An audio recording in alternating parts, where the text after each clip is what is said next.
In 1990, terror gripped Gainesville. The small college town, known for its vibrant student life and peaceful atmosphere, was suddenly thrust into a nightmare.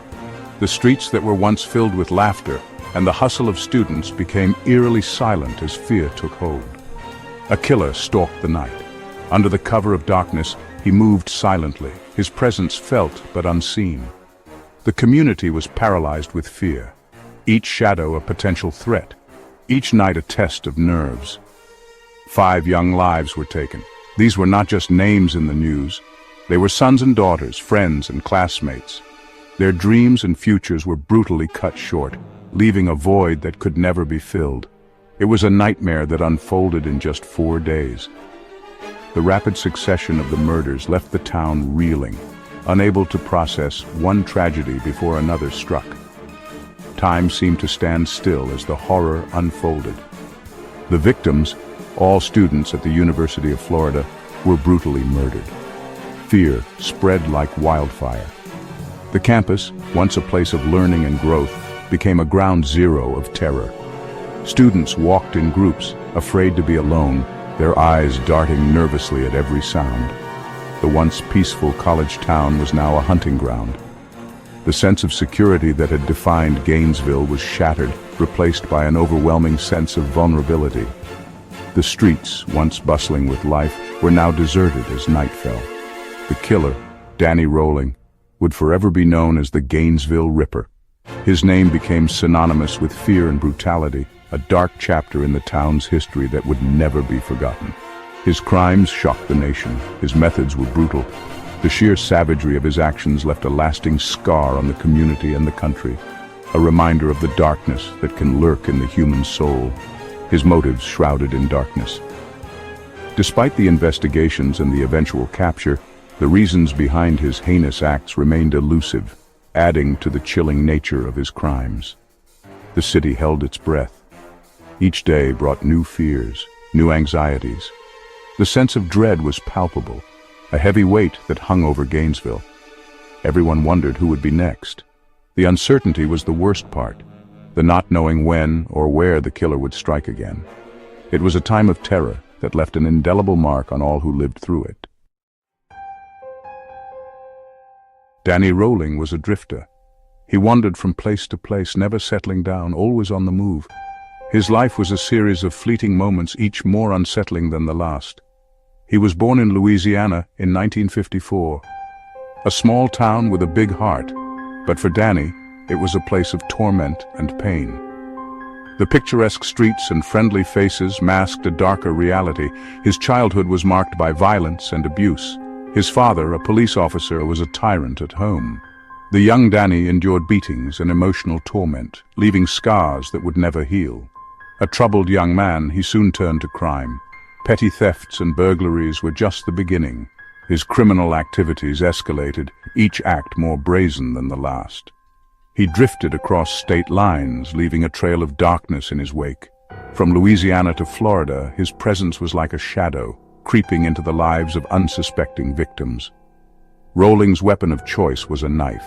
It was an extension of his rage, a tool he wielded with terrifying skill. The blade was always sharp, ready to strike at any moment. He used it with chilling precision. Each slash, each stab was calculated, a manifestation of his inner demons. The knife was not just a weapon, it was a symbol of his power and control. His victims were all college students, young and full of life. They had dreams, aspirations, futures that were brutally cut short. The campus, once a place of learning and growth, became a hunting ground. He posed their bodies in grotesque displays. It was a macabre signature, a way to leave his mark. The scenes he left behind were not just crime scenes. They were twisted works of art. It was a deliberate act of cruelty. Each pose, each detail was meticulously planned. He wanted to shock, to horrify, to leave an indelible impression on those who discovered his victims, a way to instill fear and exert control. For Danny Rolling, the act of killing was not just about ending a life, it was about dominating it. His reign of terror left a scar on the community, a reminder of the darkness that can lurk within. The killing spree began on August 24, 1990. Sonia Larson and Christina Powell, roommates, were found brutally murdered in their apartment. Their bodies posed a horrifying tableau. Panic seized the city. Students were terrified. On August 26th, Krista Hoyt became the third victim. Her body was found in her apartment, posed like the others. The brutality escalated. On August 27th, Tracy Paulus and Manny Tabuada were discovered. They had fought back, but their struggle was in vain. The manhunt intensified. Police worked tirelessly. The pressure was immense. The city held its breath. Finally, a break. A witness placed Rolling at the scene of one of the murders. His campsite was found. There, amongst his belongings, crucial evidence. On September 7, 1990, Danny Rolling was apprehended. He was already in custody for an unrelated robbery. DNA evidence linked him to the murders. The relief in Gainesville was palpable, but the scars of his crimes ran deep. Section 5. Justice delayed. Rolling's trial began in 1994. The evidence against him was overwhelming. He confessed to the murders. He showed no remorse. Prosecutors sought the death penalty. The trial was a media spectacle. The jury found Rolling guilty on all counts. He was sentenced to death. He remained on death row for 12 years. His appeals exhausted, his execution date was set. Justice would be served, but it wouldn't bring back the victims. Section 6. A city scarred. The Gainesville Ripper's crimes left a permanent scar on the city. Fear lingered long after Rolling's capture. Students were afraid to be alone. Parents worried for their children's safety. The community came together to heal. Memorials were held. Support groups were formed. But the sense of vulnerability remained. The knowledge that such evil could strike so close to home was unsettling. Section 7. The monster's mind. What drove Danny Rolling to commit such horrific acts? The question haunts us as we delve deeper into the psyche of a man who became a monster. Was it his abusive childhood? Born into a world of violence and neglect, Danny's early years were marred by trauma. His father, a police officer, was a man of contradictions, upholding the law by day, but a tyrant at home. Was it a product of his troubled mind? Experts debated his motives. Some believed that the seeds of his violent tendencies were sown in his formative years, sprouting into a dark, twisted reality as he grew older. Some pointed to his history of mental illness.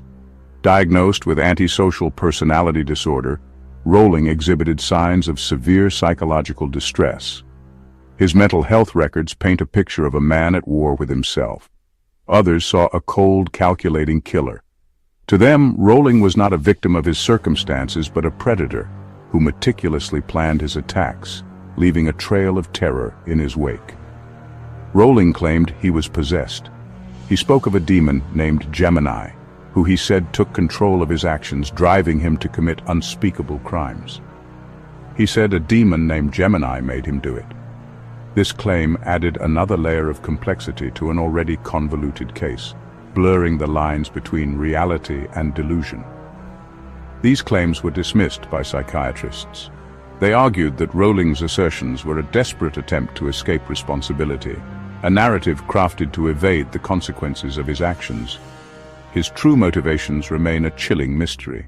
Despite extensive investigations and numerous theories, the enigma of Danny Rolling's mind continues to baffle experts and laypeople alike, a glimpse into the abyss of a killer's mind.